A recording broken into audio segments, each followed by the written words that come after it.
All right, Buzz babies, and welcome back to another episode of Blake's Buzz. And this week, I've got a very proficient and talented and wonderful writer in the house. Miss Erica Schultz is here. She is writing our favorite Wolverine. Well, my favorite Wolverine. If you disagree with that, that's fine. You don't have to listen to this show, but I'm just kidding. Please listen to the show. We need viewers. But I love Laura as Wolverine. Erica is writing her. She's got a awesome Kickstarter on live right now that we're going to talk about. Christabel Volume 1. It is exciting. She's written Moon Knight. She's done cool stuff with Aftershock. She's done cool stuff with Comixology and Dark Horse, and just like all around badass writer extraordinaire. Erica, how you doing this morning? Thank you so much for that intro. I always feel like I'm not going to live up to the intro.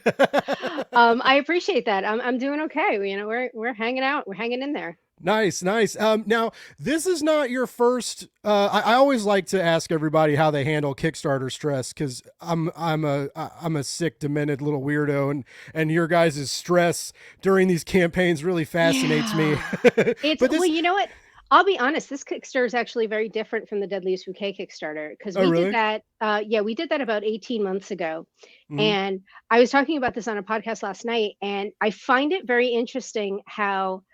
I think now, especially how social media has kind of been diluted a bit because of, what happened with Twitter and who bought him. I'm not going to get into that. Yeah. But how I think, and a lot of people just kind of like left the site or just aren't using that site anymore. So it is a little more stressful in the sense that like, I feel like everything that I post to Twitter, I have to post Instagram, Hive, Mastodon, blah, blah, blah, blah, like Yeah. and I have like so many more social media platforms now that I have to post to that it Yeah. almost feels like your typical, posts that you would do, oh, I'm going to do 2 posts a day, 3 posts a day, whatever, is Mm-hmm. now taking longer because you're like literally like copy paste to all these other sites as well to make Yeah. sure that you get the biggest reach. And So it's fucking exhausting, right? it is. It's the It my is. least favorite thing. Well, that's the thing. It's like I do, whenever I do a bunch of podcasts, I'm just like, it's never wasting my time because it's like you're giving me a platform to be like, hi, buy my stuff, Yeah, yeah. kind of thing. And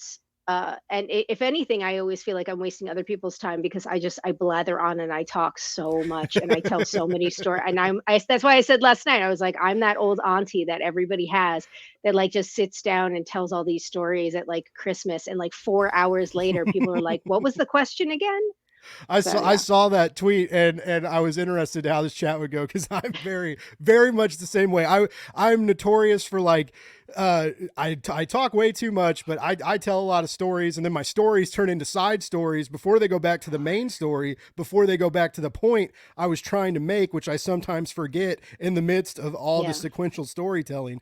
But no, it's I like that. That's how I communicate. So if that's how you communicate too, it's gonna be a great chat. I figured it's gonna be a good chat anyway, just because like I really respect your writing, and Thank you. I'm the more I have consumed it. Now I consumed a lot of extra stuff the last few days, prepping for this, but I'm really bad about especially when I back Kickstarters digitally. I sometimes forget I have the files or forget to download them or download them and forget to read them. And Yeah. I finally read Deadliest Bouquet, like at long last.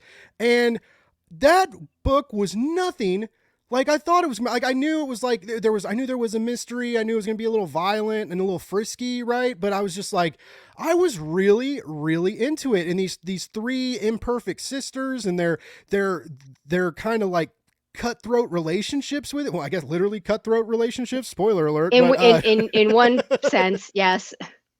but it was so good. And I like mystery writing is a kind of a mystery to me because it's so you have to be so delicate with the seeds and the facts that you plant, and you have to Yeah. like really elicit a lot of narrative control. If you give the readers too much, we'll figure it out. If you don't give us enough, we might get bored and disengaged with the story, right? So you have to play this like really intricate game with your audience, and It is a give and take, definitely. Yeah. and you're really good at that. And I when I read jumping ahead already, but like Bylines and Blood was the same way, like really cool tech noir. And I love Aftershock. It's a bummer what's going on with them right now, and I know they're printing books again and stuff. I hope some things get better. Also, like it would be cool to have you like I would very much like to see Satya like come back, because I feel like I feel like you might have some other stories in the tank for her, but Yeah, Van Anike and I really had a great time working on that. And we have some other story ideas. A lot of it comes down to like coordinating all of our schedules. oh Um, yeah, because Van's got a lot of work that he's doing. Anike's doing a lot of work herself. I'm going to be at a convention with Anike this summer, and I'm going to try and steal a dinner to sit down and chat and nice. and stuff. But we do have other ideas for that story. It's just literally a matter of being like, okay, when can we devote the 6 months Mhm. to really work, to be able to work on this? Because Anika did all the art. She also did the colors on it, and she did all the covers. Yeah, and I would not want that So yeah, team to like the art.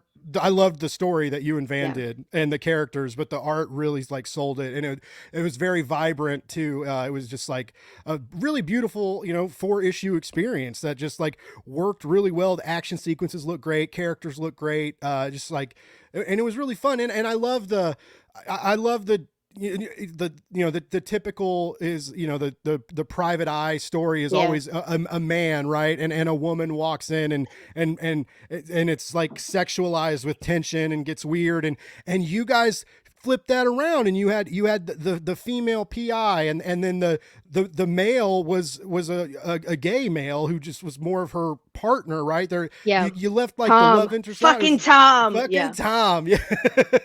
But it was like, I liked how you switched the gears, and also like the setting, like the sci-fi noir, or the tech noir, whatever, however you want to call it. But like, it was really fun. And yeah, the seeing the art like in that advanced period, and the drones and the buildings and the architecture, it was really, really, really cool. I really dug it. And so yeah, it'd be awesome to have you guys come back to that. Now you do a lot of writing yourself, right? So like, what made you want to partner up with a co-writer for this with you and Van? So it actually, like, this whole thing was started as a joke. So Van had mentioned something that there was, I want to say it was maybe when he had done Green Lantern. He had said that there was a scene that he had written in a comic book shop, and he had written a ton of fake titles for like the comic board and everything. Mm-hmm. And one of them was Lady Dick. And I was like, I want to write Lady Dick. And so as a joke, I said, we started DMing each other, and I was like, I think that there's legs for this. Like, I think we could honestly do something with it. And so we started talking back and forth about doing this kind of like, now this was back in 2019, mind you, this was before the pandemic. Mm. So, because that was another thing, everybody was like, "Oh, well, you did it because of the pandemic." I'm like, "No, we conceptualized all of this pre-pandemic." So, but we started talking back and forth about what we could do, and it really was just we really liked the way we were both sort of gelling, and we have very similar processes in terms of like we both like to outline things Mm. and things like that. And so he was like, "All right, well, let's think about an artist." And I had never worked directly with Anike. I mean, I had lettered some work that she had done, but I had never worked with her as as a collaborator that way. And I was like, let's reach out. I was like, I can't speak for her schedule, but I can speak for her talent, and I know she's a really amazing person. I had met her in New York Comic Con a few years prior, since she's fabulous. So let's just reach out. And she was totally on board. And she came up with some concepts that were just unbelievable and just so beautiful. And so, Van and I, we sort of each took, and Anike as well, we each took a couple of publishers and sent out the pitch and everything. Um, and, got a couple of meetings. And then Aftershock was the one that bit. Nice. And then, we went through the 4 issues with them. It was a process because, especially, I think on Anike as well, because of doing like the coloring as well as doing the as well as doing the line art. But I mean, she fucking killed it. Mm-hmm. She really did. And like how every page has its, like every scene has its own a palette, it was really very, very beautifully done. And it was like such a great experience, the three of us working together. But yeah, I mean, we wouldn't be able to do it. I mean, we're all co-owners of the property, so we wouldn't be able to do it Oh, without. cool. So we all have to do it together, if anything, because we're all part of the same thing. And I wouldn't want to do it with anybody else either. And I think what really helped is the fact that Van and I do have a very similar process. Because, with like outlining and then going back and forth. So on some issues, we would say, okay, so this is how our issue is going to break down, this scene, this scene, this scene. Some of them were like, okay, I'll just take these, the first half, you take the back half. Others were like, I'll take all the scenes with Satya, or I'll take all the scenes with Jen, or whatever. We would sort of pick a character and go that way. So it sort of changed up each issue. But I think, it was very cohesive, and it was a very pleasant experience, because working with two very like-minded people who are so incredibly talented, so incredibly skilled, and really work their asses off. So it Yeah. was it was a really good experience, and I love working with them. Yeah, you can definitely tell from the finished product. Like I said, there's a very awesome 4 issue mini. Didn't feel like too many hands in the kitchen, right? Like the Yeah. meal came out perfectly. Everything was to temp and delicious, and just like it was a really awesome. And I love noir, and all of your spins on it, combined, and it was a great piece. And I also love how just like I love how much you just brutally beat the shit out of your protagonist. Like Yeah. from chapter to or issue to issue, it's just like more Yeah. bandages, and she has to keep like getting up off that bed and going back out into the alleyways to like finish find out who did it, who killed her friend, and I was just like it was like really empowering, and I was just so there with her, and it was great. It was great to read, and then like hopping back to Deadliest Bouquet, and these like these women who have like all dealt with their childhood trauma in wildly different ways, right? Yeah. And then getting back together, and then having to deal with it again, with the death of their mother, and with all of the sisters being in the same room, and how like you would think that would usually like when there's a funeral, like, well, not, I guess not usually, in an ideal situation, family is Ideally, yeah. comforting, right? And family is not the comforting bedrock, right? Or the cornerstone. Like it's the foundation's crumbling in Yeah. Deadliest Bouquet. Well, And that's the thing is, in Deadliest Bouquet, I don't think there was much of a foundation anyway. I mean, it was yeah. like concrete poured on sand, you know. And it's and that's the thing is like, I'm one of three. I'm the youngest of three, and one thing that I always noticed is that when my brother, my sister, and I are in the same room together, it doesn't matter how old we are. We fall into that hierarchy. Mm-hmm. Like my brother will always pull rank, kind of thing, and everybody and so I think it's very, very interesting how we are different people with our closest friends than we are with our family. And it's because, and there's this saying, like your family knows how to push your buttons because they're the ones who Mm-hmm. put them there. Yeah. And that's the truth. So this sort of like swirling back and forth between each individual sister reconciling her relationship with her mother, but also her relationship to the other two sisters. And there is an interesting dynamic with three siblings because there's always a two ganging up against one no matter what. Mm-hmm. And those alliances tend to move because, and you see that throughout. I mean, sometimes it is Poppy and Rose on one side against Violet, other times it's Violet and Rose against Poppy, and they each have beef with each other about something. Like Violet and Rose will go after Poppy and be like, well, you never let us see your kids. Mm-hmm. Poppy and Violet will go after Rose about being like, well, you should have warned us that mom was getting sick. And then Rose and Poppy will go against Violet and be like, why are you being so immature? Why are you being irresponsible? So everybody's got their own beef, and they'll all sort of pick their sides when it is convenient to them and when it suits them. And that sort of round robin of alliances that happens when you're, one of three children, I think is something that's very visceral. It's something that I've literally experienced myself, being a kid of, one of three. So I think it's very interesting to see that dynamic. I wanted each sister, and Carola Borelli did a fantastic job designing each sister because they each have their own style, their own look, but they don't look like they don't belong to the same family. Yeah, that's a good point. And they each have their own aesthetic, and it's 1998, so the fashion is obviously different than today, but they basically they have their own attitude, and that comes out in the way they dress. Like Poppy dresses very conservatively. And Rose, and she dresses like, a California housewife, Hmm. basically. Rose dresses kind of like a tomboy. Violet, who uses hypersexuality as a way to control a situation and to deal with trauma, to basically be like, well, I'm going to control this before you could possibly hurt me, is always dressing like very sexually and very sexualized in general, because that's part of her personality. But that is a trauma response. They all have their little trauma response, and it comes out not only in the body language, it comes out in their clothing choices, it comes out in their dialogue with each other, with other people, and everything. And it was a great team to bring together.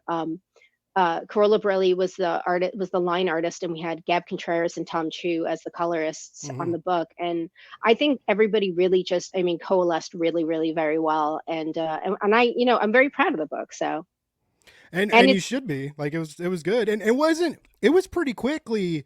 Was it during the campaign that Image picked it up? Like, It was a couple, the campaign ended, I want to say mid-June, and we were in talks with Image around August, September. And okay, by New York Comic Con, which is like usually the first or second week in October, we had already signed our contract. So I had nice. wanted to announce it at New York, but I was like, should I announce yet? But for people who did get it digitally, the trade paperback from Image will be in stores this Wednesday. I saw that. Yeah, I saw it's dropping this month, and it's got a gorgeous new cover. I really like the new cover. That's actually cover number two, issue number two cover from Adriana Mello and Chris Peter. Okay. Okay. Yeah, Yeah, it's a great trade, listeners, and you should, yeah, definitely, if you missed the Kickstarter, or if like me, if you just got digitally, we can upgrade to that physical copy. Comic shops next week, Amazon and Barnes and next Noble Wednesday. and all Yeah, them in two, because they get them like a week or week and a half later or something. But yeah, it's I remember, like, I remember seeing it, the, because I'm on Image's press list, so like starting to get those single issues into review and stuff, and I was like, I was real happy for you guys, because the campaign was like, you did well in the campaign, and yeah. it didn't it didn't feel like, maybe hopefully it didn't stress you out as much. Like, now that you're on your second Kickstarter, like, what kind of Kickstarter creator are you? Are you like turning the notifications off on your phone, or are you one of those that you're like if you wake up in the middle of the night to get a glass of water, Oh, you're checking the campaign? I will wake up in the middle of the night to get a glass of water. I had my laptop in one hand and I had my phone in the other, and I'm scrolling through the information on the app. But then when I jumped on my laptop and I went through the portal, through a web browser, I found it gave way more, like down to like the 15-minute mark, in terms of like how who's pledging at what time, or which is the most popular pledges, or um what's the most popular add-ons and things like that. And I was like, oh, okay.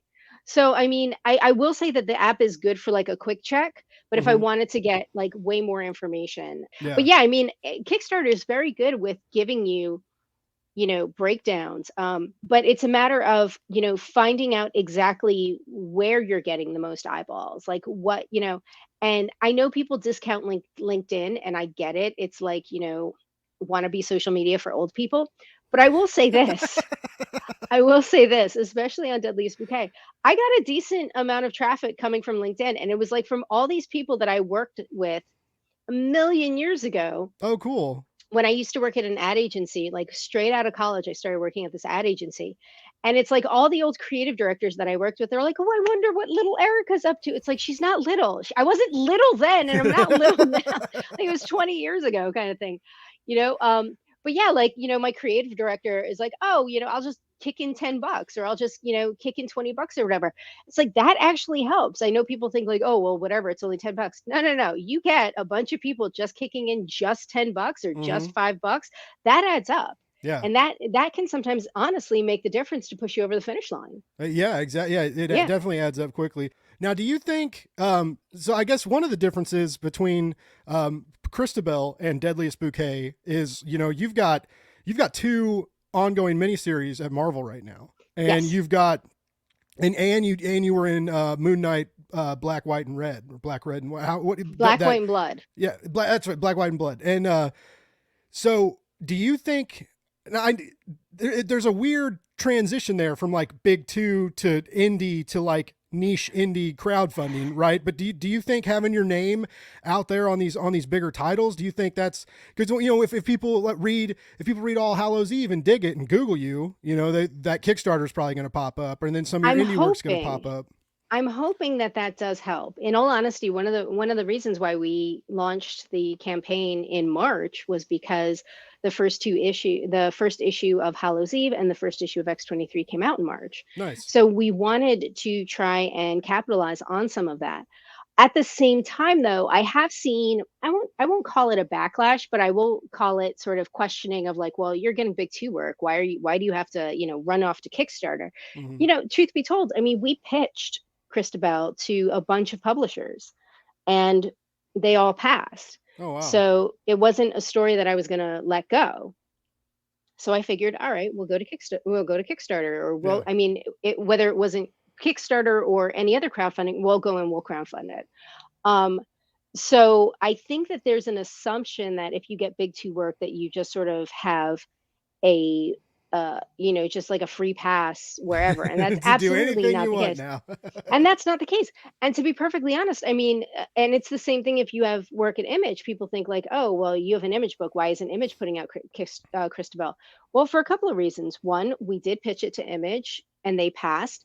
But Christabel is a very different story Hmm. from Deadliest Bouquet for multiple reasons. First of all, the format is very different. Christabel is going to be 3 volumes at 60 pages a piece, Hmm. which is a very different format, which means it's a very different price point.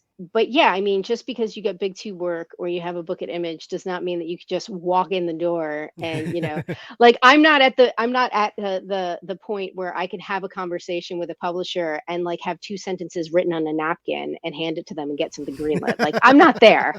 I'm not there yet. Um, Yeah, you know, but well, we'll see. We'll you're en see. route. You're en route to napkin pitch territory. Like We, that's we'll see. We'll see. Well, I mean, that's something we used to say in advertising because like I would sit there and pour over storyboards for hours and hours and hours, and then the creative directors could have drinks with the client, write 3 sentences on a napkin, or like draw like a stick figure on a napkin and get it greenlit. And I'm just like, it must and be nice. I was sleeping in the office for the past 4 days and showering at the gym because I've been working on my storyboards and my pitches, and the creative director's just like, "Oh, here's this napkin. Yeah, blow that out to a 60-second storyboard for me." And I'm like, Wow. "Sons of bitches." Yeah. Being familiar with your indie work, and then to see like having 3 Marvel titles like in a fairly close proximity to each other, and I remember the editor's note at the end of Eve, Hallows Eve, and mentioning like how much they loved your Moon Knight short, and they like wanted you to do, like, you had to be the one to do this, and that Moon Knight short is really good. I thought you It's did a all great David job. Lopez. It's all David Lopez. The He art he gets is gorgeous. It is. he gets 99.99% of the credit because he draws such a handsome Jake Lockley. He does, yeah. He's as a sexy cab driver. Hell yeah. But it was a really fun a fun like heist, bank robber story, right? And then adding that like quirky craziness of the Moon Knight character in the Over midst of his all that. shoulder, yeah. Yeah, in the rearview mirror and stuff. Like, yeah, it was really cool. I studied English literature, which is where my love of the poem Christabel, which is Mhm. associated with the I Kickstarter, saw you comes you from. still have your old like literature compendium, like the old tech. Yeah, that's awesome. Norton's Anthology of English Literature. Everybody who went to college in the 90s and early 2000s has this. Big nasty stains, Bible thin pages. Bible thin pages, the pages that make crackling noises. Yes, Bible thin pages. I know people who used to use these pages as rolling papers. Yeah, yeah. I was one of them. Yeah. And no, I was introduced to the poem my or first semester my sophomore year, and it haunted me because it's supposed to be 5 parts, and he only finished 2, and it ends on a cliffhanger, and you never know what happens. Yeah. And it's like, son of a bitch. And it's haunted me for years. And so I finally, I thought to myself, there's a way to do this. There's a way to finish it. There's a way to adapt it that is still being true to him, but with a couple of little tweaks, in the poem, Christabel's father is a baron, whereas in our story, he's a king of one of these 6 territories. Okay. So, I mean, so that's technically a difference, but I mean, it's not that big of a difference. In the poem, Christabel is, when she goes out to commune by the lake at night, she is praying for the safe return of her betrothed. But in this, she's actually going out to commune with the spirit of her mother who has passed. So just slight tweaks that I don't think change very much. Yeah. But the heart of it is all there, and some of the scenes are virtually straight out of the poem. That's so cool. And I've been using this. I mean, I've gone back and I've looked at my notes and I've reread the poem. I mean, it's a long poem. It's not short by any means, but I've reread it multiple times. I sent it to the editor. I sent it to Amagoya Aguirre, who is the fabulous artist on this. And I don't know if she read it. And to be honest, I was like, you don't have to read this. Like, it's fine if you want to, but this is just so you know where it's coming from. Mm-hmm. And I keep going back to, you know, what I thought then, and a lot of the same, and I have a lot of the same analysis. I mean, there's a couple of things that I would change and probably be a little more, I don't know, eloquent in saying, but I have, you know, a lot of the same ideas about where I think the poem was going and where I think he was taking it, but he never took it. So there's a way that we can sort of, I don't know if you want to call it fan fiction, Coleridge fan fiction. But there is a way that we can take what he did and make it and give it an ending and give it a satisfying ending.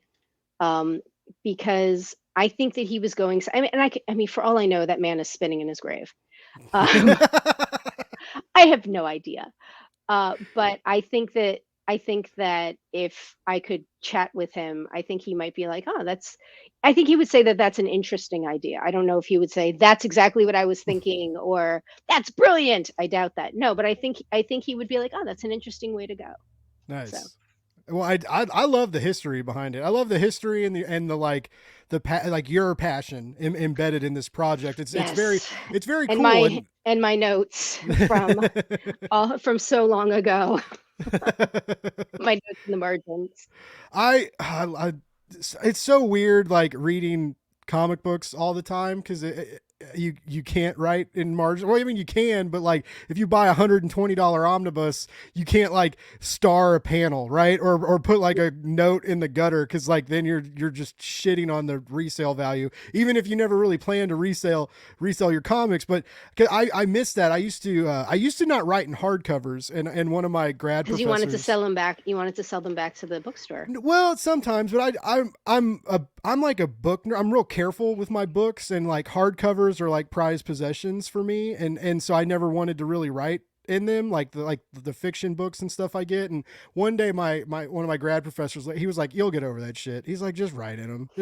Just underline the stuff you like, start like just put notes in them. And I started doing that, and then I was like, because I like how it like makes the book yours, right? And adds like even more intimacy between like you and this thing that you're reading and experiencing. And then if anyone ever borrows the book from you, they like get your notes and insight a little bit. They have like, the insight, exactly. Yeah, and so there's something cool about writing in the margins, which you don't ever get to do with comic books, because it's like you'll be outcasted. Like they'll burn you at the stake, basically, for just destroying your books.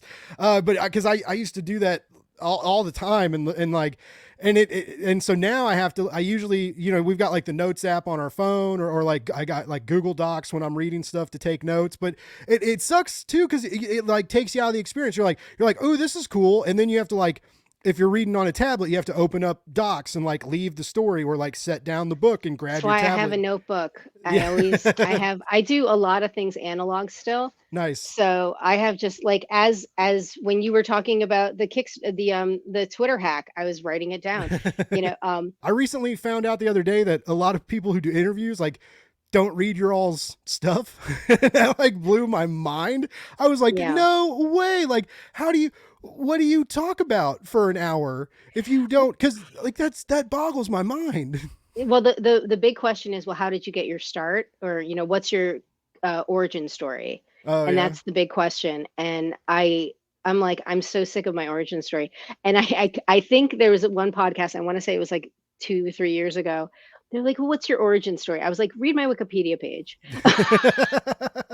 Yeah, I Like never asked that question. I was so sick of that question. And I was Yeah. just like, oh my God. I know this is like sounds all like highfalutin and everything, but it felt like how those actors must feel like when they go do those press junkets and Mm, get asked the same questions over yeah. and over. I was like, "Oh my God, I get it now. I feel your pain."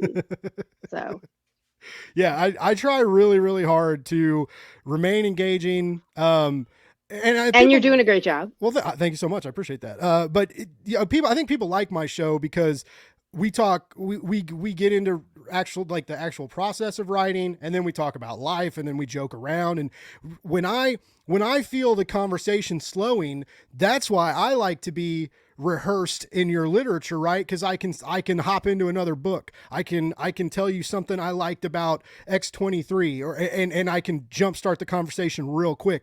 It is so like I listen to the competition, right? Like other, especially like if other people interview guests that I have scheduled, I'll kind of watch stuff, and I see it sometimes of like, during a live stream where you can't necessarily edit things out, but like when those like longer than normal silences and Yeah. it's like, oh Christ, somebody say something, like, and it's like, luckily I don't get those, and I'm like, cool, I'm doing something right if that's the case. But yeah, It snaps to fill the gaps. there, yeah, there you go. I like that.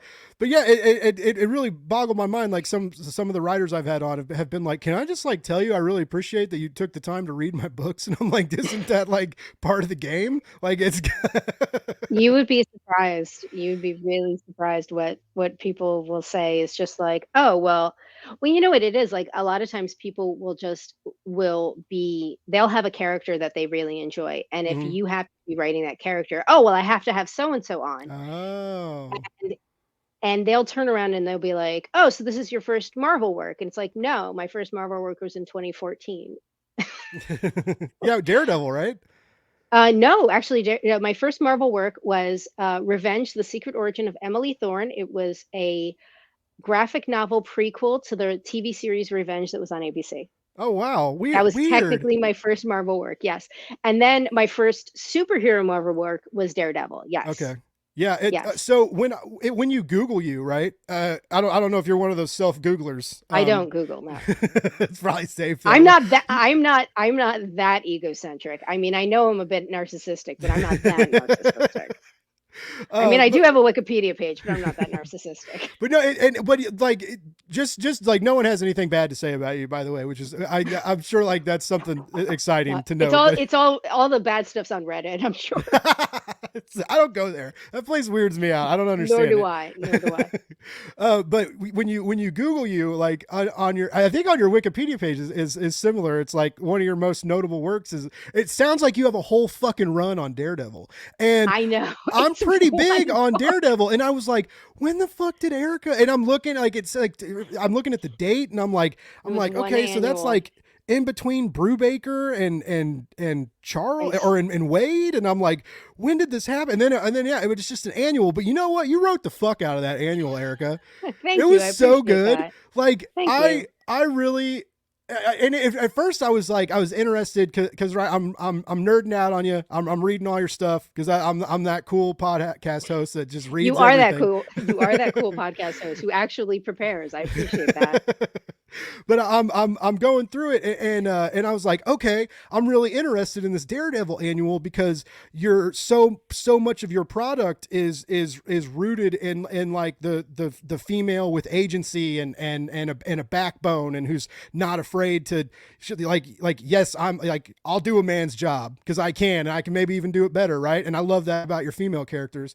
But I was like, I'm interested to how you handle like a male, like an alpha male, even kind of Marvel superhero with all this history. And I was like, oh, most of this is about Misty Knight. That's perfect. Like it totally makes sense. But you also wrote Daredevil. Like you had a really great knack for like Matt and his dialogue and his movements and how he is on the page. Like I thought that was great. But I loved your Misty Knight, and it would be like I hope if Marvel's listening, I know a lot of the Marvel execs listen to my podcast. They all love Blake's Buzz. It's no, I don't know if that's true. That's not true. But It could be. if anyone's listening, like you've already got Erica in the house of ideas. So I mean, like take her back to Misty. Like it'd be I cool want to to. do a Daughters. I would love to do a Daughters of the Dragon. I would Oh love to yeah, do that. that'd be I amazing. actually I pitched Daughters of the Dragon in space. So like you have Misty and Colleen that, Sword, and this was a while ago because I know Sword I think is gone now, but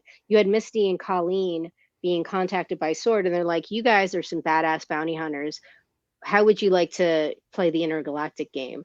And each issue, I mean, they would be fine, looking for this one big bad, but each issue would be able to have a guest star of one of the cosmic characters. Oh, that's Because so as they're cool. sort of like hunting down who this big bad is, they get to hang out with Beta Ray Bill. They get to see Thor. They get to see Silver Surfer. They get to, see Guardians of the Galaxy. This, that, and the next thing. And you highlight all these other Marvel characters. So people who are into, and it's also kind of a fish out of water because when you think of Misty and Colleen, they're so street level, they're so Mm-hmm. terrestrial that you put them in these back ass crazy, places, then they're just like, whoa, okay, Yeah. we've got to, we got to think twice about what we say here, about what we do here, kind of thing, because we don't know who these crazy characters are. We don't know who these crazy people are. I'm So so I sold mean, on this. Oh my, the skin on the little bits of hair on my face right now are sticking out. I would love to do it. I would. If they let me, just pitch pie in the sky, I would totally do that in a heartbeat. Just getting anything creative out there, whether it's film, television, web comics, whatever, is such a Herculean effort. Yeah, it's hard work. Just to get it out there, you automatically deserve some kudos to get it out there. um my whole thing is, and this, and I'm very, I don't know if I don't want to say OCD because I know that's disparaging to people who actually have OCD, but I'm very focused on, if I'm going to put it out there and my name is on it, it has to be the absolute best that it has to be. And that means that I'm hiring editors, that I'm hiring Mm. an editor, that I'm hiring an artist, or I'm collaborating with an artist that is going to bring the vision to life. And I've said this a million times, but making comics is like making a sandwich. Like, you start with a good idea, and then you've got to have a good story, you have to have good editing, you have to have good art, good coloring, good lettering, and everything all come together, Mm. you know um and I think that that's really important. And I think when things coalesce really well, it's done really well and people really notice it. But I think it's really, really easy not to, it's really easy to try and skip a step. Yeah. um, and my whole thing is like, you think you know better, but you don't. Mm-hmm. One of the things that I find, because I also edit comics, I'm a freelance editor at Mad Cave. And one of the things that I find is when indie creators come to me and they're usually working on their first book, um, they're not looking for me to edit their book. They're looking for me to endorse their book, Mm. because a good editor is going to say, is they're going to sit down and say, what is your goal for this story? My job is to help you maintain the track that will get you to that goal. Mm. And one of the things that I love about James Emmett, who is the editor on Deadliest Bouquet, who's also the editor for Christabel, is that, I mean, aside from the fact that James is insanely intelligent, insanely brilliant, knows so much about comics, and is also a fine artist himself. He's a painter, he's an illustrator, so he understands not only the literary side of comics, but he also understands the art side of comics, not just from an aesthetic point of view, but also from a technical point of view. Um, I respect James so much that if James says that's not going to work, then it's not going to work. Mm. And I think that so many people want They usually, when they come to the point of hiring an editor, they have worked on this story for months, years, and it is so close and near and dear to their heart They that can't they take can't any see. notes. Yeah. They can't take any notes, and they can't see outside of their own blind. It's like it's your snow blind. Mm. Your story is everything to you, and you can't see outside of that. Um, and as an editor, you're supposed to be this objector, this objective look at the story to say, okay, well, this doesn't make sense. But it's because blah blah blah. No, no, no. That's what you're telling me because you've researched the story and you've created this world. But that's not information that you're giving your audience, Mm-hmm. And if you're not giving your audience that information, then what are you doing? And I think that one of the issues um, that I run into a lot as an editor is this idea of, and I'm not disparaging anybody who puts out an indie comic because, like I said, it is a huge effort. But if you hire an editor, listen to that editor, take their advice, and if you don't agree with it, then a good editor will say, okay, let me meet you halfway. You need in your mind, you need to have this love triangle, or you need to have this twist, or whatever. Let's try and find a way to get that in there. Let's work on a way to twist the path so you can have that bit that you want, but it'll still make sense. Yeah. Because a twist is only a twist if you actually plotted it out. One of the things that the people that disliked the twist in Deadliest Bouquet was people who weren't reading the book and reading the subtext of it. Mm. Because when you read that book, that ending is the logical conclusion. Yeah. It bookends everything. Whereas they're like, no, no, no, that's not the way it was supposed to end. Then how was it supposed to end? Yeah. Go back and read it again. And when people come to me and they say, oh, no, that's information they're going to get in issue number 6. If you're a brand new indie creator and you have zero following, nobody's going to wait till issue number 6. Exactly. Yeah. You have to get them on issue number 1, and then you have to keep them issue 2, 3, 4, 5, 6, whatever. Mm-hmm. And that's something that I think a lot of people, they either give a giant info dump, 3 issues in, because they realize that nobody knows what's going on, and it has to be a give and take. It has to be a give and take. And, your friends are going to buy it. Your family's going to tell you it's great, but they're not being objective. Mm-hmm. And I think that that's really important. And I get it. I mean, I put my heart, my soul, blood, sweat, and tears into every script that I write. But if James turns around and says, it's not working, I'm like, you know what? I get it. Let's sit down and let's find a way to rework this. What I learned about you recently was how much involved From the you are. Wikipedia page. Yeah.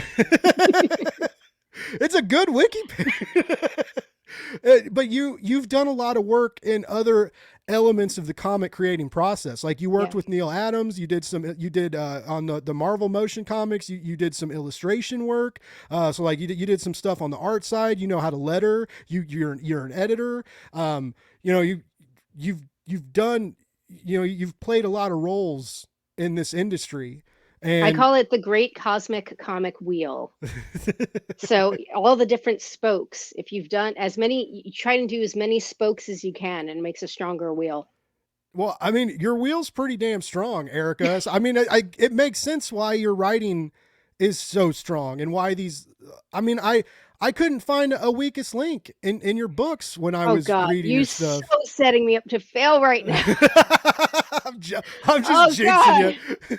Total jinx. I appreciate it. And then, I mean, as someone who has studied to be a professional writer, I mean, I genuinely appreciate that. But it scares the hell out of me because I think you're only as good as the last thing that you put out. Whereas in comics, the last thing you're not supposed to be working on what you're working on. You're supposed to be working toward the next. Yeah. And so I mean, I get worried about, and especially about something that is so niche like Christabel. I mean, it is so niche. And part of me is like, I mean, there's another poem from college that has haunted me. It's called Porphyry's Lover from Robert Browning. And I wrote a sci-fi adaptation for that. And that's another book that I would love to get out there as an OGN. But again, so freaking niche. Like is and that's something that kind of worries me about Christabel, aside from the fact that it is it's got the medieval kind of Arthurian tale kind of thing that people like that aesthetic, but it's based on a 200+ year old poem, that some people are like, oh, that's a little weird. An unfinished poem that you are now taking under your own creative wings to I am carry taking to its responsibility conclusion. to say, you know what? No I pressure. could do it better than Coleridge. Yeah, like that's I was pretty punk Wordsworth's rock though. target. Like that's one of the things that drew me in to the Kickstarter. You study the structure of storytelling, so yeah. you know those things. I mean, I'm a real smart guy. Thank you for noticing that, Eric. No, but I'm saying, like, I appreciate that. But as somebody who studied the structure of storytelling, I mean, for some people, you get on their podcast and like they're an accountant by day and they just love comics, but you have literally studied the structure of storytelling. You've studied how plot moves, how character moves, and things like that, and how to take a character from one situation to another. In literature, in poetry, in whatever medium. And I think that that's important. I think that I think one of the things and I know people talk a lot about comics criticism, about comic critics, for lack of a better term, about how a lot of times they are not learned, they are not well read. They can't write, they can't use a comma. We could talk about that. It aggravates the shit out of me because they get better metrics than I do, and I'm like a good writer. I'm just kidding. I mean, no, I'll get on that soapbox. You are more than welcome. I mean, there are certain there are certain things that always pull me out of an article, and that's a bunch of typos. Yeah. And I'm like, I know that everybody's like, got to get the link and got to get the clicks up, but at least read it once. Yeah. And read it out loud. I used to tell when I was in my undergrad, I worked in the writing center and did a lot of like help people with library resources, proofread essays and stuff. And like, that was one of my big deals with, I would always tell them, and then even in our writing workshops, like with, when dialogue is concerned, I was like, read it out loud by yourself, read it aloud, and your mind will tell you like, oh, there needs to be a pause here. I should put a comma or end the sentence and start a new one. Or, oh, this dialogue is clunky and people don't talk nobody talks that way. Yeah, nobody talks that way. Yeah. If you're not grammatically correct all the time, or you can forgive that, right? If there's passion and excitement and they're covering comics, I don't know if I can forgive it all the time. I kind of I want to see people grow. I'll give you like 3 articles, and then after that, if you are constantly with the typos, you don't know how to use a semicolon. Then I might just turn around and be like, yeah, maybe not. Oh, fucking semicolons. Don't get me started on those. Oh, I always like that Kurt Vonnegut quote that like the only time a semicolon is needed is to show someone you went to college. And it always makes me laugh. And they can be used correctly, but not typically. Definitely not. I don't think I've ever seen a need for one like in a comic book. I feel like we break enough stuff up with different exposition boxes, and you, if your thought bubbles are running so long with dialogue that you need semicolons to, like, your artist is going to hate you, I'm pretty sure, but like you gotta break it up and change the scene, I think. Oh, hell yeah. I do have a fun Vonnegut story. So I used to work at an ad agency right around the corner from where Vonnegut actually lived. Oh, cool. And there were these benches in the front of, the agency was one of several floors in the building. So there were like other companies in the building, but there were these benches in the front, and Vonnegut sometimes would come and read his newspaper in the morning. And I had heard tales of Vonnegut sitting and reading his newspaper, but I never thought it would happen. And at the time I was reading Easter Sunday, which is one of his books. And my friend John bursts into my office. I'm surprised the door did not splinter with the energy that he came in. He burst into my office and goes, Vonnegut is downstairs right now. Oh my God. No fucking way. So I grabbed and I just like redlined from screaming, and I grabbed the book and I'm running, and we are like running to the elevator, like pounding on the button, like fucking move. And we go down there, and I see just this big newspaper, and I was like, "Where is it?" He goes, "Right there, newspaper." And I was like, "Okay, okay, okay." It's like, "All right, be cool, be cool." And I just walk over and I sit down next to him. And this is like 1999, 2000. So this is not, nobody has camera phones, none of that shit. All right. All I have is my memory and John's corroboration. And I go and I sit on the bench next to him. I mean, but not like right on top of him. Like it was like a 3-person bench. And I sat on the other side, and I sit down and I open up the book and I pull it out and I start reading. And I'm like, and I'm just like, da, da, da, da. And inside my brain is just going, be cool, be cool, be cool, be cool.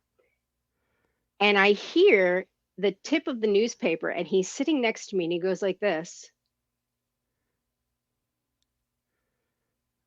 And he goes back to his newspaper. And that was my moment with Vonnegut. That's And so cool. I just stayed and I just kept reading. And then I was like, and then as I noticed more and more people going into the office, I was like, oh shit, I know it's well past 9. I better get back to my office. But I was like, how long can I do this? But yeah, that was my one Vonnegut story. It was amazing. Wow. It was amazing. Yeah.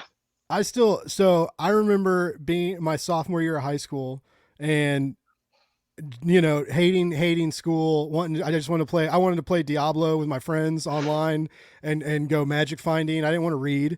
Yeah. I was not into, I just wanted to play video games. I was real big on video games, and I was a little asshole. I was a little high school asshole, right? It's Yeah. like so many are. Like every. And I remember Chris Bosco was this new English teacher, and he was so excited about reading, and he was talking about, he was just talking about how sad it is that like people don't just read all the time. And of course, like I'm listening and I'm like, yeah, cause I don't want to read all the time, bro. And I remember he was like, I know this isn't assigned, but he was like, you guys should just try reading something that someone didn't make you read, right? That someone, like, try reading something that someone referred. And he brought up Slaughterhouse-Five, and he was like, read Kurt Vonnegut's Slaughterhouse-Five. He was like, it'll change you. And he was like, it's an easy read. You can leave it in your bathroom. He's like, it's broken up into a whole bunch of tiny parts. He was like, read it when you're taking a shit. And he's like, that's your bathroom read. And so I was like, I bought a copy of it, right? And I read it, and so it goes. And that totally changed my life. And it really did. And it opened my eyes to like the power of books, and how transformative reading can be, and what it can teach you, and what it can make you feel. And like, then I found drugs and stuff later and fell out of that. But I went, books have always been there. And now, like, I'm like oversaturated in it. All I do is like people make fun of me because I do so much prep for my podcast interviews, and I try and read a lot of new comics to stay relevant. It's and to really review. Appreciated, though, honestly. It really is. I love it. Like, and now, like, I don't play video games much anymore. I got to be real careful with shows that I binge watch. Like last night I finished last night I watched like 3 episodes of Ted. I got caught up with Ted Lasso, right? And I knew every time, because I kept being like, "Oh man, this show's so good, I gotta watch another one." I knew, and I was like, "Dude, you still have shit to read for Erica." Like my mind is getting mad at me, and it's like, it's like you're gonna fall asleep, you're gonna watch TV too late, and then you're gonna start reading, and then you're gonna be like, "I'm gonna lay down and read," and you're 37 years old, so that means you're gonna fucking pass out in like 5 minutes. You're still young. It'll be fine.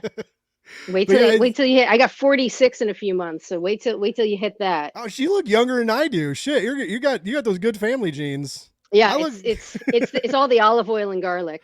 That's what it is. Oh yeah, that's same. That's good to know, because we're a very my mom's maiden name is Ragusa, so like we're very Italian, and everything is covered in oil and garlic. Everything and cheese. Everything I cook. I mean, I'm not even joking. Like my nonna is 96 years old and she's still alive. Wow. Bitch ain't never gonna die. And I'm serious. I mean, there is something to that type of diet. There is something to that. to like the Mediterranean diet that people Hmm. call it, kind of thing. I mean, I know people that are like, "Oh, I'm on the Mediterranean diet." I'm like, "You mean what I grew up with?"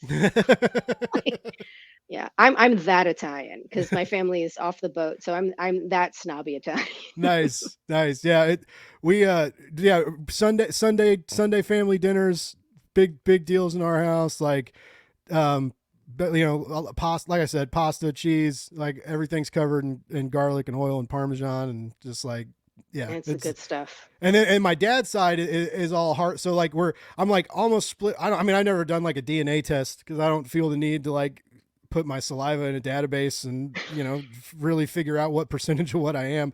But my dad's family is very Irish, and so it's like I can drink a lot and get really mad, and I can make a whole bunch of cool potatoes, and I can make pretty good pasta and pan sauces. So like, You know what? It's funny because my dad was Irish and English, and my mom is, straight Italian. And I said to somebody, I was like, we have a lot in common, the Irish and the English and the Italians, because we like to dance, we like to drink, we like to fight, we like to fuck, and we like to not get fucked with. that's very true.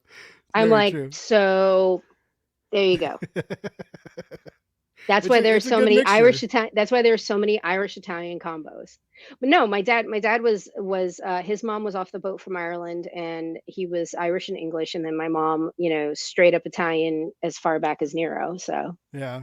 Supposedly, and so I always thought this was real because when my dad would say stuff, the family would be like, "Oh, Jim, no, that's not," and they would kind of laugh it off. But it wasn't like no one ever got like mad at him or was like, "That's not true." But my mom's dad died shortly after she was born, so like my mom mhm. didn't really get to know him, but there was a rumor that like he was like very mafioso and had some sketchy friends, like because It's possible. in the old days of Kansas City, like in the docks, the dock workers and stuff in Kansas City, like there was a big mafia presence in Kansas City, and I'm then like sure. and then that kind of spun into like gambling and the river boats and all that stuff, and Well, so like is that the Mississippi or the Ohio that's there? the Mississippi, yeah. Okay. But yeah, it's I used to joke with my friends that like if I had a grandpa on my mom's side, like I could have had a cool job, like one of those under the books I'd be jobs. in the family Yeah, business. right. Like, I mean, a lot of people will come up to me and say, my niece, my daughter, my nephew, whomever, um, they want to be a writer, but they're afraid to write. mm, They're afraid of the criticism. I'm like, well, honestly, that doesn't go away. I mean, working on a character like Laura is a beloved character. I mean, she started out as a cartoon character and then she grew through the comics. I don't want to talk about Nyx. She grew through the comics, and I really enjoyed a lot of the stuff that like Marjorie Liu had done, and yeah. I loved Tom Taylor, the Tom Taylor work on All New Wolverine. Mm-hmm. um and yeah, I have a backlog of work that I've done. I have a library of work that I've done, but being handed a character like Laura is fucking scary Oh, I bet. Yeah. because I've already, even just when it was announced, I'm not even exaggerating, it was announced within hours of it being announced. I was getting tweets, you better do a good job on Laura. Or what? The fuck are you gonna do? That was like my response, like, or what? That's a But very good Laura response, though. Like, all like, boom, sold. You're the writer. You are the one. but I was just like, what? So I will say there was kind of a scary response. So someone posted, it was, I want to try and get the wording correct because it was kind of scary, but something like, I trust Erica Schultz with my life.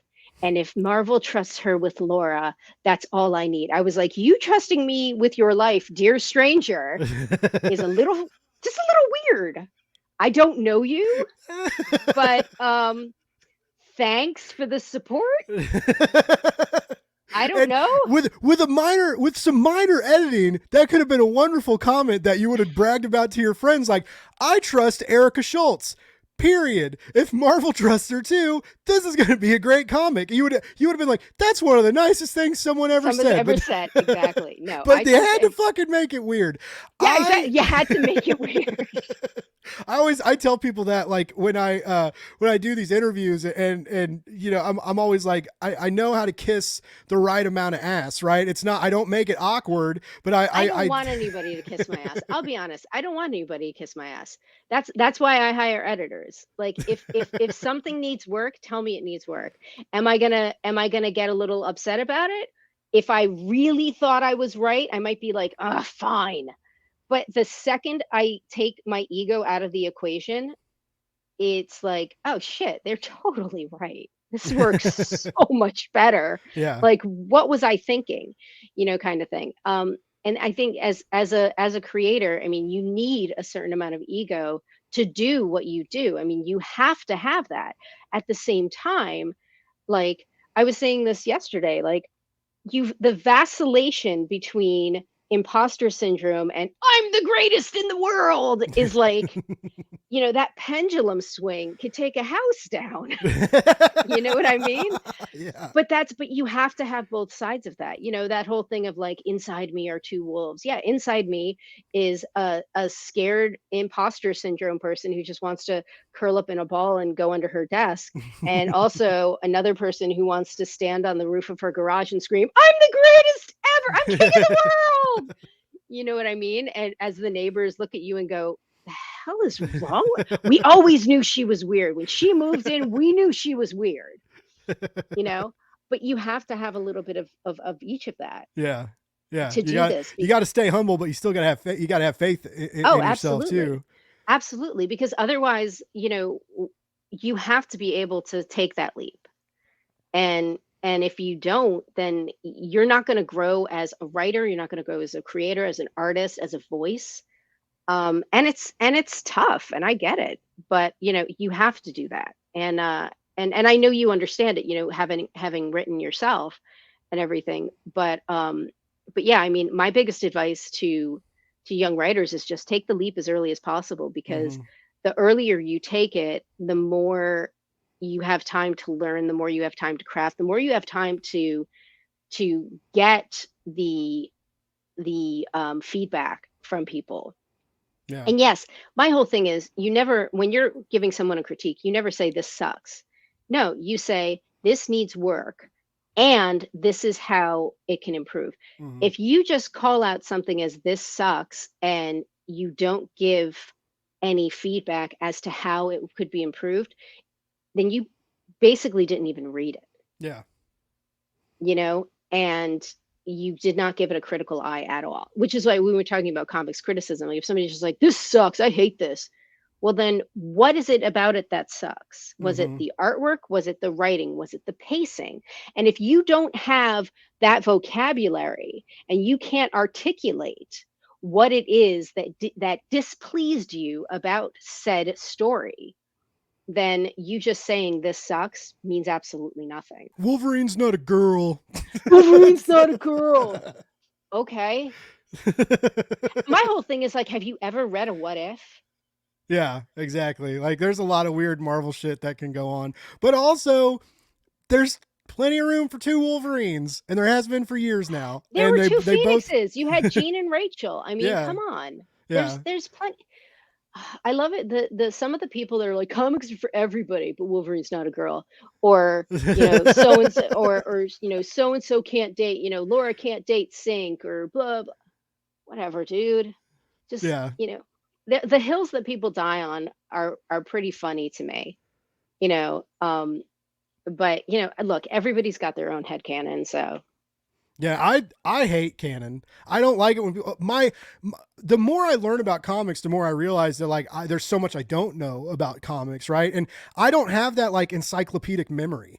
You know, I used to drink a lot and I partied kind of hard, and so my brain works. I'm not like a bumbling buffoon, but I can't hold on to, I've never had a memory like that. You know, I can't remember sports stats like some of my friends can. And like, I couldn't tell you like how many yards Patrick Mahomes had 2 years ago. I've just never been able to do that. And I don't remember, I'm not one of those people that's like, oh yeah, in issue 52 of Who's Ever Run, Wolverine did this and said this. And like, and that happened. I can't like, I'm bad about character names. I've always been like that in lit classes. I'd be like the guy who murdered the partner that like came back later in the story, like the guy with the albatross around his neck. and so you know, when people talk canon, I don't participate in those conversations really, because unless I read it recently, I have to go back and research stuff like that, and that's the power of research, the power of doing homework when you have an outlet. It's a huge, it's, you know, it makes you look smarter, even if you can't remember all this stuff naturally, and so I don't give a fuck typically about canon. I don't care if a new run has a new way of thinking, or like, or when Jonathan Hickman came in and turned the X-Men world on its head, and all the craziness that has spun out of X-Men comics since then. Like, that was awesome for me, because I got to experience it in a new way when I hadn't read X-Men comics since I was a teenager much, you know. It was like, you're getting back into it. But I'm the same. I've always loved Laura, and I love Tom Taylor's run, and that the X-23 run, and the original, and the New Mutants, and the Academy X and Childhood's End. That's one of my favorite X-Men times of storytelling. And there's not that many like traditional X-Men in it. Like Cyclops and Emma are running the school, and it's all focused on these younger kids, and that Laura keeps scaring. Yeah, because she's not a normal teenager. Yeah. But and so like that and Tom Taylor's run is my experience with Laura, and I felt very safe and comfortable reading the first issue of your X-23. Like, it didn't, I feel like your voice and your style and reading, you know, like you write, I mentioned earlier, you write badass women wonderfully. You give them all the agency in the world, and they are, it's empowering and wonderful and great to see. And even as a white male, like, I don't get, like, I love it. Right. I'm not threatened by it. I'm not emasculated by it. I'm happy. And I think comics need more of that, right? Like, representation matters. Like, give us more. And so that first issue, I love that she's away from the X-Men. I love that she's lost and trying to find herself, because that's been a struggle of hers for so long. And so many times she doesn't really get a chance to dive into that because of whatever big story events going on, or a new love interest, or whatever Marvel narrative is overarching and kind of pushing these stories. And I have high hopes for this miniseries you're doing. Like, I really hope that she gets to find some of these answers, right? She deserves it. Her fans deserve it. And I think you deserve it as a writer to tell that story. And so I'm very excited about what you're going to do with her. And I'm excited about like your venture at Marvel. Like I said, these 3 series happen fairly quickly. I know comics, like you started working on this all a long time ago, right? That's how they work. And then they come out later. I was called about Laura in February of last year. And Wow. by September or October, I had already finished writing all 5 issues. And Edgar Salazar, who's the fantastic line artist, Carlos Lopez is their colorist. And Edgar had already drawn like 3 issues by San Diego. I got to meet him at San Diego. Oh, cool. But Hallows Eve was actually much faster, because I got a call about Hallows Eve a week before New York. And then it was, oh, and this book is coming out in February. I was like, wait, what? I was like, do you even have an artist on it? Like, I don't even know what I'm doing. But with Laura, one of the things that I talk about a lot is that Logan has a very similar backstory to Laura, but Logan had a childhood that Laura never had a childhood. Yeah. Also, Logan I believe Brevoort said he was 160 years old, give or take. That is a lot of time to come to terms with the things that you've done and the things that you choose to do. Laura hasn't had that. Yeah. Laura's, 19, 20. I think now in the Krakoa era, she's maybe 22, 23, Yeah. but she hasn't had 160 years. Or excuse me, I shouldn't say 160 years. There's no comma there. Uh, but she hasn't had all of that time to be able to self-reflect. And that's one of the reasons why Logan said to her, you need to go on sabbatical. You need to take this time now, because if you don't, you're just going to go farther and farther down a hole that Mm, I've already had to dig back out from, and it is not a fun experience. And it's basically the mentors, older brother, father figure, whatever you want to call it, saying, look, I've been there and it really, really sucks. I'm yeah. trying to help you. I'm trying to protect you. And from a certain angle, I can see her saying, well, fuck you, I don't need your protection. But at the same time, like the sun rises and falls in Logan's eyes for her. I mean, Hmm. he is everything to her. He's the only family that she has, because mind you, this is the utopian era. This is before Gabby. This is before Bologna and Zoe, the other clones, because there were other clones that they explored as well, Hmm. besides Gabby. So this is before all of that. So she only has Logan. So she sort of begrudgingly takes the sabbatical, but then by the end, she understands why it was necessary, and she understands herself a little bit better on the other side of it.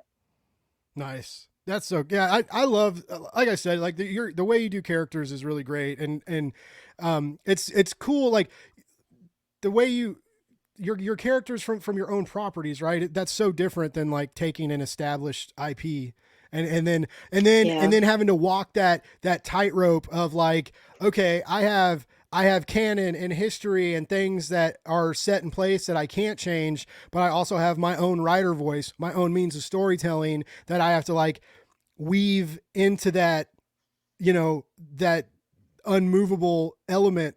And like you can't tell the same story over and over again. We wouldn't want to read it. So you have to change a little bit and pay respect to a little bit. And I like it, it sounds exciting to like, yes, I get this It is a job at Marvel, challenge. but It is a it sounds like challenge. super, super stressful. But I mean, just after reading like Forgotten Home, which was awesome. And like, Thank you. I like finding out that that was like nominated for like what, 4 or 5 Ringos. And it was like, 5 Ring Awards, yeah. like that's so gnarly. And I'm kind of mad it didn't win because that was a hell of a book. And but just Thank you. like with Lorraine and Joanna and that like mother daughter relationship, like that got me thinking of like your Wolverine run and how like I kind of hope Wolverine's not a part of the series. If he shows up, cool, but like He only shows up in flashbacks. nice, okay, so like but You only see Logan in flashbacks. okay.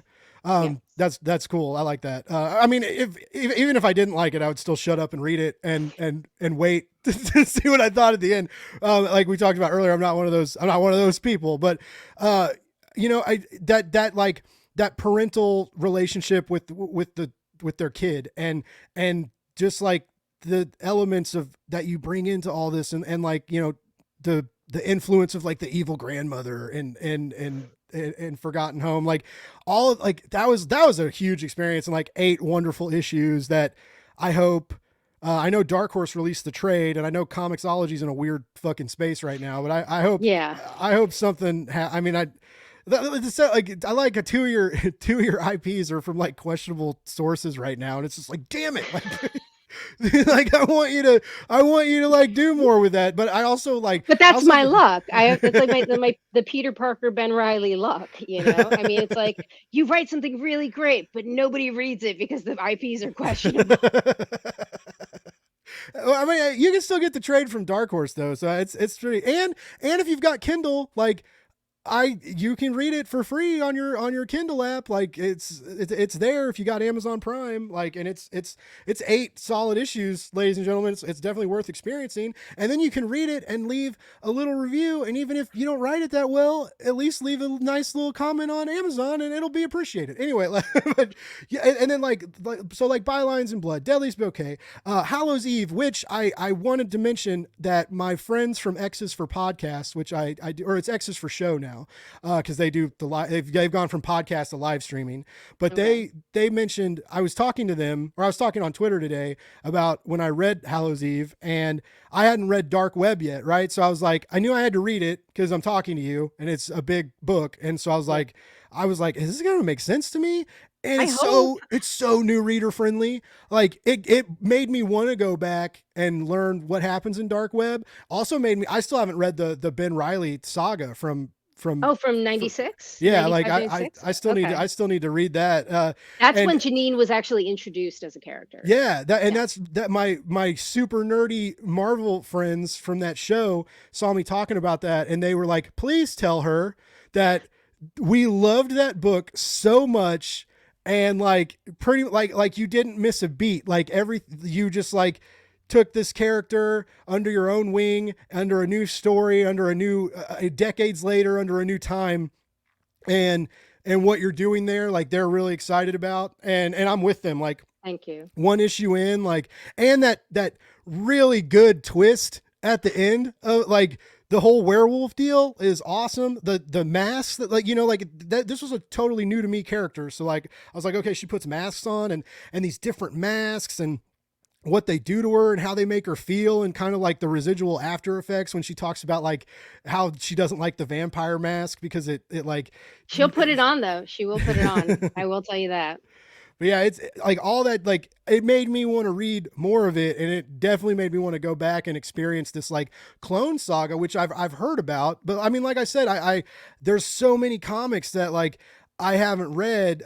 When I was a kid, I was into Marvel and X-Men, and then I found out about indie comics, and I got into like DC and Batman and stuff, and then it quickly turns into this deal where it's like I want to read everything, but I can't, There's not enough time in the day. I know it's Honestly. terrible. Like I read a lot more than a lot of other people, and I still can't keep up with it. And it's a good problem to have though. Like I love that there's like an unlimited amount of stories, and at any time you could like go back and experience something new, or read a new, like, read Hallows Eve and then find out that there's this massive part of Spider-Man history that this all comes from. Go Yeah. back and read that, and then a whole new, like, Dark Web is a pretty big event too. Like that was a pretty And substantial. Inferno as well as part of Dark Web. So if you didn't read Inferno from the 90s, Oh Inferno is part wow, of it too. wow, shit.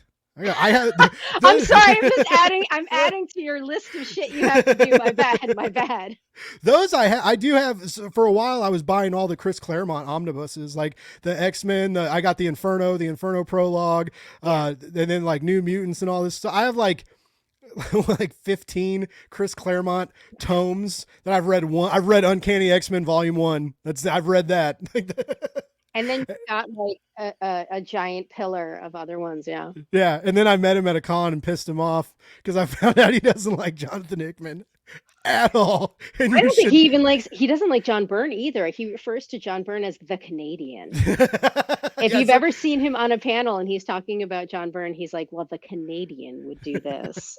And I'm yeah, like, I found whoa. out people told me, like, basically people told me is he doesn't like any X-Men runs like outside of his own, which I Yeah. guess makes sense when you have like decades of storytelling, I think it was like 17 years or something. Yeah. yes, and which you don't even, no one gets anymore, right? No one Yeah. gets that kind of run. Jonathan Hickman doesn't get that much time with X-Men You know, anymore. it's Like, funny. Like you think about New 52. So New 52 went 50 plus issues mm-hmm, with the same creative team on, Batman. And that's, basically their flagship character. yeah, Um, and then there was but simultaneously with New 52 Batman, there was also Detective Comics mm-hmm, and other things that were going, and I think Batman and Robin as well. So you don't usually get one creator or one creative team doing such a, more than like 5, 6 year run on something, Yeah. uh, and then not having it transition over to another creative team anymore. I mean, Hmm. 17 years on Marvel on X-Men. That's a record I think that's going to stand for a really long time. I Yeah. mean, the only other person that I think that could say something like that would be like a McFarlane, but it would be on Spawn, Which is his, yeah, which is or like his, Kirkman on Walking Dead, like Exactly, exactly. Or even Larson on on Savage Savage Dragon. Dragon, yeah. But those are completely different because that's their own stuff. Hmm. Whereas Marvel, yes, Claremont and Byrne and Terry Austin and all those fabulous artists that they worked with, um, you create stuff for Marvel, but it's a totally different paradigm Yeah. than creating your own book and putting it out through Image. But yeah, I mean, you don't get that kind of run anymore. So Yeah, I make the joke a lot that Marvel and DC don't think we can count past 12. They're like today's nerds, and which makes sense, right? Because what am I doing right now? Like I found a lot of success in written reviews, and obviously, like you have now had an interview with me. We've talked for 2 hours. My live streams, they go for about an hour and a half or more sometimes. Like I'm a talky motherfucker, and I get people chatting. And back in the day, like live streams were supposed to be long, right? Like yeah, they like people would pop in and out, and it would be like this big like Friday night event, or like the it was like a 24 party hour line. stream. Do you remember Yeah. party lines? Yeah, Yeah, and when the record button goes off, like I've definitely heard some stories, which yeah. sucks as press because there's been so many times where I'm like, oh man, if that was on the podcast, like people would be really into that, like the gossip and the shit talking. But I also don't Yeah, really want that. But like yeah. also like when you learn about like publisher tactics and some big things about this industry that like you wouldn't know unless like people start to trust you and tell you things in confidence, Well, I which mean, like you even said something earlier in the podcast about how there are some publishers that are not in the best place right now. yeah, That's kind of some inside baseball too. yeah. I mean, it's sort of, I mean, when you file for bankruptcy, like, and that was like, and I didn't cover that. I didn't, I could have released an article. I could, Aftershock, well, shit. Everybody knows it's public info, but like, I could have reached out to them and asked for a quote. I don't know if they would have given me one. They kind of like me, but I don't know if they like me enough to answer that. But like, I didn't want to cover it. It made me sad. Aftershock was the first publisher I got on a press list for.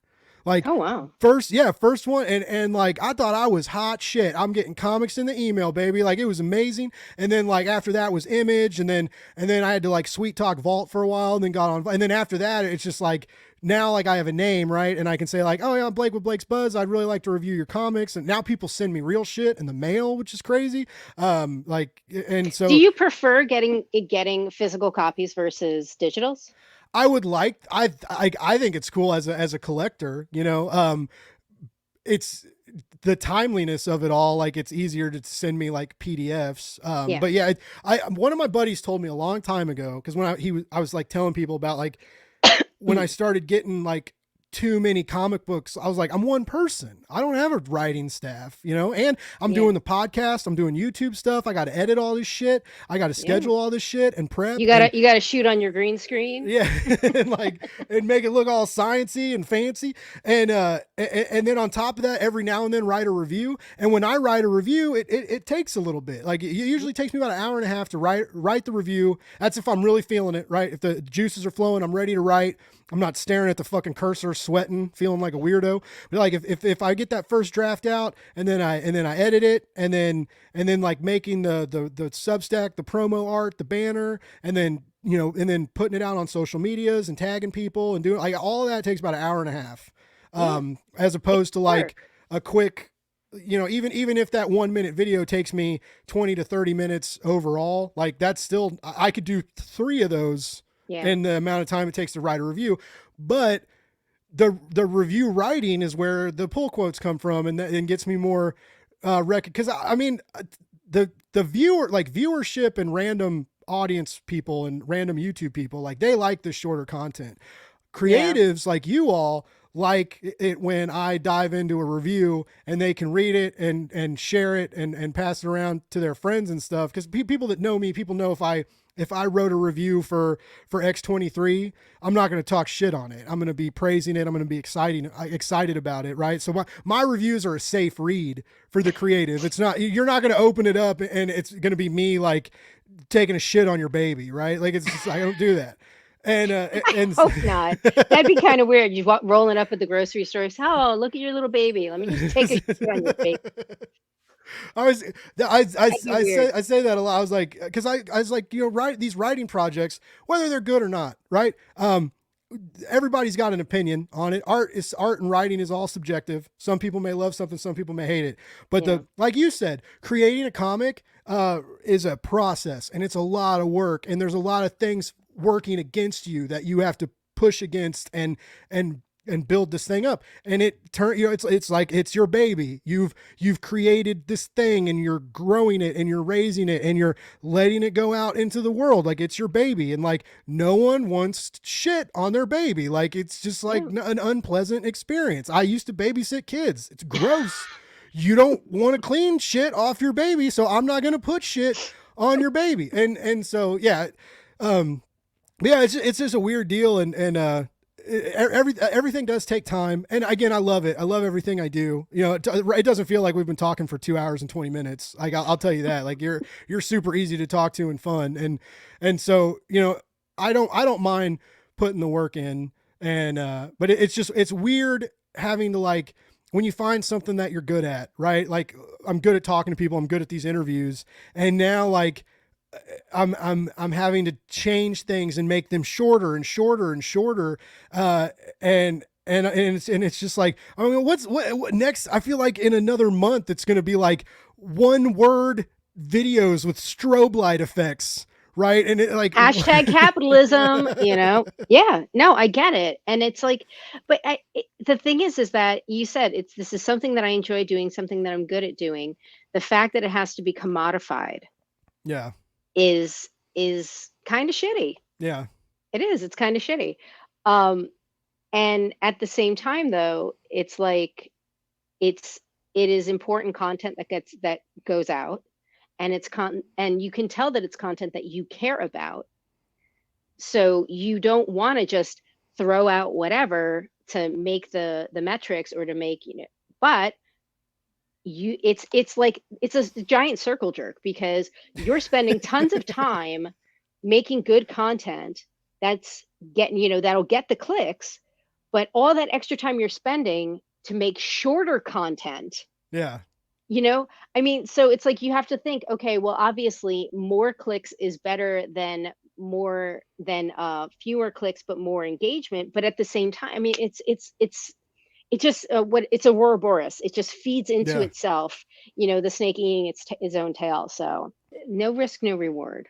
That's yeah. And I do tend to believe play in that. things I tend to play things pretty safe for the most part. But there has to be some risk in it. Yeah. Like I have friends who are working writers like I am, and a lot of times they'll say, oh, well, I'd like to get more work with Marvel or, more big two work or whatever.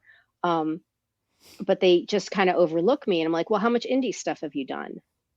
Oh, well, I don't really want to do indie stuff because, I mean, it's a lot of work and this and the next thing. I'm like, well, the problem is that they want to see you doing indie stuff. Yeah. They look at that. They look at that because it shows that you're not just sitting back and, obviously you're doing work, but you're not just sitting back and collecting a paycheck. Mm-hmm. You're still actively putting stuff out there, whether the promise of that check is coming in or not. Yeah. And that shows, and again, this is no shade on anybody, but because I know everybody has a different financial situation, but that shows that passion is still there to put skin in the game. I never thought I would go into like publicity or marketing, right? But like now I'm like, oh, like I would be a pretty fucking good publicist. I know how to rock social media. I know how to sell product, and like, but before I started doing all this, I didn't really think I could do that. Like there's like a universality to certain skills. not even soft skills, but also hard skills. There's a universality to it. This idea of, oh, well, I did this, so that's the only thing I can do. Mm-hmm. No, you have to look at that. You have to break down to the most basic level. What exactly did you do for that? Yeah. And using the basest level of that, apply that to something else, because everything is the same except the window dressing. You know what I mean? Mm-hmm. So, you're marketing your own show. You're tangentially marketing other people's comics by not just having them on the show, but by doing the reviews and things like that. You're already doing it. It's just called something else. Yeah. You see what I mean? Mm-hmm. So recognizing the universality of those skills and recognizing how, oh, it's the same thing. I'm just looking at it from that angle. Yeah.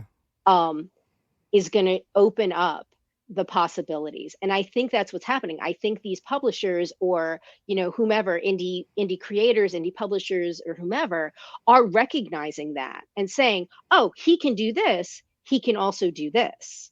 Yeah. Do you see what I mean? Mm-hmm.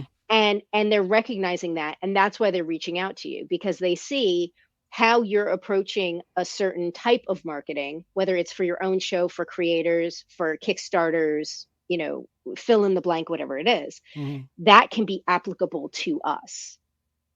You see what I'm saying? Yeah, I got you. The metrics are weird. Yeah. Yeah, I don't understand. All I know about metrics is I look at them and get mad. Like I said, like as aggravating as things get, this makes it worth it. Like getting to talk to other writers and creatives and just be in my position and to like get a lot of comics, even if I don't have time to read them all, and to people noticing me, and I went to my first con a couple weeks ago at Kansas City Planet Comic Con. C2E2 or no, I went to Planet in Kansas City. Okay, and cool. but like a couple people like knew me. They were like, I was wearing my Blake's Buzz hoodie, and they were like, oh my god, like I listened to you. And I was like, not only a few people. It's not like hundreds of people came up to me. And still, like, but that's something. Yeah. And I was like, holy shit. And Jimmy Palmiotti like knew me, and like he's followed me on Twitter for a while, but it's not like we talk. But I told him, I was like, hey man, if you got time, an interview would be cool. And he was like, yeah, I would love to. And Sunday night at the con, I walked up to Jimmy, and he's got his handler, right? The money taker. Oh yeah. And he sees Jimmy, me. He's Jimmy's like, big people. he's like, who are you, man? Or he didn't say who are you. He's like, what do you need, man? And I was like, Jimmy, said he would be down for an interview, and I was just, his booth was pretty empty. It was the last night, things were dying out, and I was like, I was wondering if he had time to do an interview, and he was like, let me check. And he goes over there, and he's like, hey Jimmy, this guy says he said he'd do an interview with you. And Jimmy looks up and he was like, oh yeah, I will for him. And I was like, I felt like I'm a fucking rock star. Like, so it was a really cool experience. And like, I got to talk to like Phil Hester, like, and cool. A lot of, I did like on the last day of the con, I did 11 interviews. It was fucking insane. That's a lot. That is a lot. Crazy.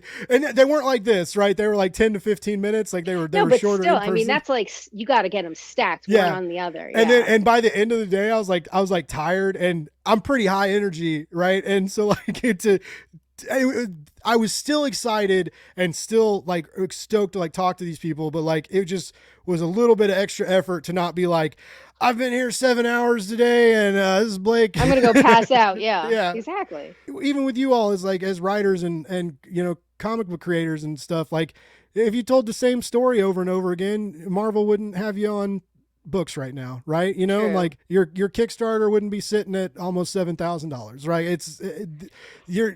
Things would be different in Erica's life if you only told like the one, if you had like one trope, right? And you were like, I live here, this is a comfortable hill, I'm going to die on this hill, and everything's going to happen on this hill. I'm never going to go down the hill. I'm never going to try another hill. I'm just going to be right here. So, we all have to learn new shit and experience life differently, and then complain about it on podcasts when we talk to famous writers. That's, I guess.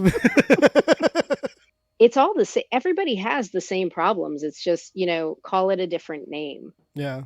Whether it's, content creation or,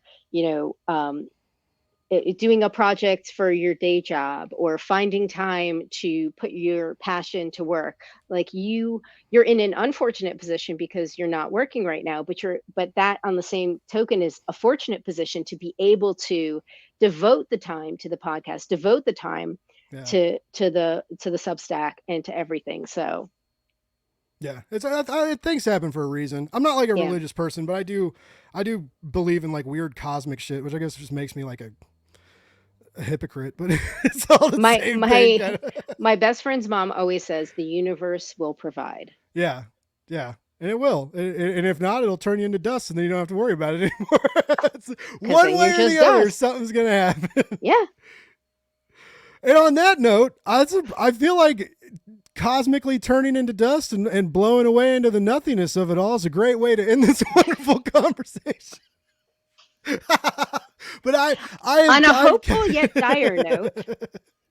I've kept you for a long time, and I am so, again, I'm a big fan of your writing, Erica, and this Thank was you. so great to talk to you. You're such a wonderful person, and I love how excited you are about the work you're putting out. I love the risks you're taking in your narratives. I love the risks you're taking on Kickstarter.